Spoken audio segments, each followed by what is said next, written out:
Hello, welcome back everyone. बात कर लेते हैं, निफ्टी का एनालिसिस कर लेते हैं कल के लिए, मंडे के लिए। तो देख लेते हैं कि फ्राइडे के दिन क्या सेशन हमारा रहा था। देख लेंगे कि ऑप्शन चेन में क्या डेटा दिखाई दे रहा है और ग्लोबल न्यूज़ क्या चल रही हैं। तो ये सारी चीज़ें डिस्कशन कर लेंगे, हमारा क्या ट्रेड रहा था निफ्टी का फ्राइडे के दिन, और मंडे को क्या प्लानिंग रहेगी, किस तरीके से ट्रेड सेटअप बन सकता है और कौन से लेवल टूटने पर बड़ा मूव आ सकता है। तो ये सारी चीज़ें हम लोग आज के वीडियो में डिस्कस करेंगे। तो अभी फ़िलहाल हम ये देख लेते हैं कि अगर आप ये चीज़ देखो कि जो निफ्टी की ओपनिंग हुई थी वो 24,125 के आसपास हुई और हाई लगाया 225 के आसपास। उसके बाद सारा दिन मार्केट एक कंसोलिडेशन करता रहा, कोई बहुत बड़े मूव्स नहीं आए इसके अंदर। अगर आप इसके अंदर एक चीज़ यहाँ पर नोटिस करो, ये वाला लेवल कितना इम्पोर्टेंट है। ये लेवल देखो आप, यहाँ इसने सस्टेन, यहाँ देखो ये यहाँ सपोर्ट लिया, ये पूरे सारे के सारे यहाँ पर एक सपोर्ट ले रहा है। तो ये एक अच्छा खासा एक मेजर सपोर्ट के तौर पर आप इसको एक मान के चलना मंडे के सेशन के लिए। अगर बात करें यूएस ईरान न्यूज़ की, तो उसके अंदर अभी थोड़ी टेंशन बनी हुई है, एस्केलेशंस बढ़ रहे हैं। हालांकि यूएस की तरफ से काफ़ी ज़्यादा अटैक्स हो रहे हैं और अभी फ़िलहाल ईरान की तरफ से कोई अटैक नहीं हुआ है, या फिर मतलब कि क्या चल रहा है इन लोगों का, फिर से चीज़ें यहाँ पर एस्केलेट हो रही हैं। तो ये देखने वाली बात होगी कि मंडे ओपनिंग से पहले कोई डी एस्केलेशन होता है या एस्केलेशन होता है, तो वो सारी चीज़ें फैक्टर करेंगी। मॉर्निंग ओवरनाइट क्या चीज़ें होती हैं, तो इंडियन मार्केट को, एशियन मार्केट को ये चीज़ें इफ़ेक्ट करेंगे। अगर ये चीज़ें सुधर जाती हैं, कोई एस्केलेशन ज़्यादा बड़ा नहीं होता है, तो वो सारी चीज़ें ठीक रहेंगी। अगर एस्केलेशन होता है तो बहुत ज़्यादा दिक्कत रहेगी। अगर बात करें कि अगर आप देखो ग्लोबल मार्केट की, अगर हम बात करें और एशियन मार्केट है, जैसे कि यूएस मार्केट फ्राइडे के दिन फ्लैट टू पॉजिटिव बंद हुआ है। डाउ जोन्स जो आपका 150 पॉइंट, S&P 500 लगभग 30 पॉइंट और ये 80 पॉइंट नेस्डैक। ठीक है, तो कोई बहुत ज़्यादा तेज़ी नहीं है लेकिन कोई गिरावट भी नहीं है। ठीक है, ओवरनाइट अगर कोई इशूज़ ज़्यादा बढ़ते हैं, यूएस ईरान के बीच टेंशन बढ़ती है, तो वो चीज़ें देखने वाली होंगी। अगर यूरोपियन मार्केट की बात करें तो ये फ्लैट टू पॉजिटिव, और एशियन मार्केट के अंदर थोड़ी अच्छी तेज़ी दिखी गई थी जापान के अंदर और आपका एक कॉस्पी मार्केट के अंदर, जो आपका कोरियन मार्केट है, बाकी फ्लैट टू पॉजिटिव था। तो ये हमारा एशियन मार्केट था। अभी फ़िलहाल देख लेते हैं मंडे के दिन हमारा क्या ट्रेड सेटअप रह सकता है। आपका जो अभी निफ्टी यहाँ पर चल रहा है इस लेवल पर 24,200, इसके नीचे, अगर इसके नीचे यहाँ सस्टेन करता है 15 से 20 मिनट, अगर इसके नीचे सस्टेन करता है और गैप डाउन मतलब कि यहाँ पर इसको ब्रेक करता है, तो आप ये लेवल, इस लेवल तक ये मार्केट निफ्टी आ सकता है। उसके नीचे की भी हम बात करेंगे। अभी जो फिलहाल है कि इमीडिएट जो सपोर्ट है आपको 24,150 160 को देखने को मिलता है, और ये काफ़ी अच्छा सपोर्ट है इसके अंदर। तो ईजिली ये मुझे नहीं लगता कि ये ब्रेक होने के कोई चांसेस यहाँ दिखाई दे रहे हैं।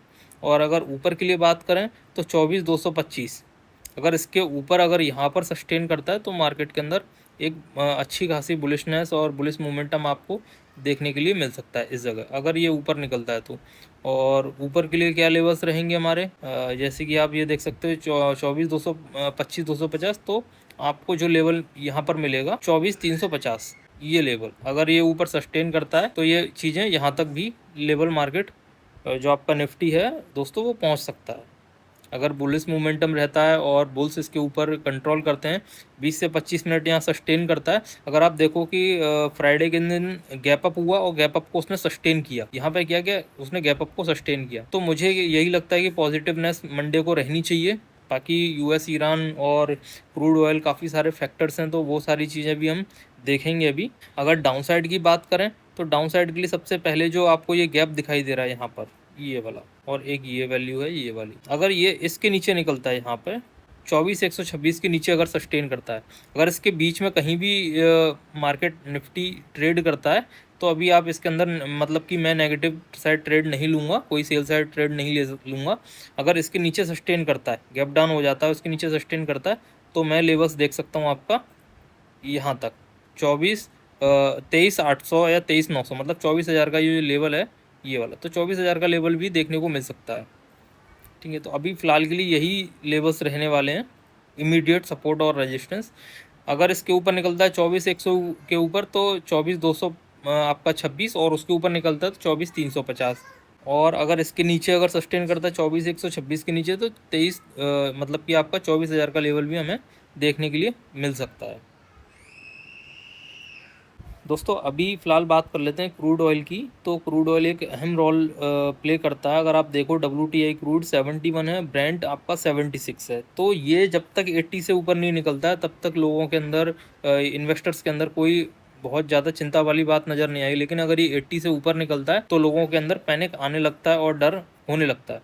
तो अभी जब तक ये 80 के नीचे है तब तक ये ठीक है। लेकिन अगर मंडे को कोई एस्केलेशन हुआ और 80 से ऊपर क्रूड ऑयल गया तो ये हमारे इंडियन मार्केट के लिए थोड़ा नेगेटिव साइड में जा सकता है। ठीक है, बाकी गिफ्ट निफ्टी अगर हम देखें फ्राइडे को हमारा क्या रहा था, तो कोई बहुत ज़्यादा ना पॉजिटिवनेस है ना गिरावट है, एकदम फ्लैट है। 34 पॉइंट नेगेटिव साइड में है। ठीक है, तो और अगर फिलहाल ये देखेंगे डाउ फ्यूचर्स हमारा किस तरीके से चल रहा था, लास्ट रेट जो हुआ है वो 200 पॉइंट करीब ऊपर है, 0.40, मतलब आधा % की लगभग तेजी इसके अंदर देखी गई है। तो सारी चीज़ें यही डिपेंड करेंगी कि मंडे को मार्केट इन सब चीज़ों पे डिपेंड करेगा। क्रूड ऑयल और न्यूज़ बेस चीज़ें ज़्यादा रहेंगी।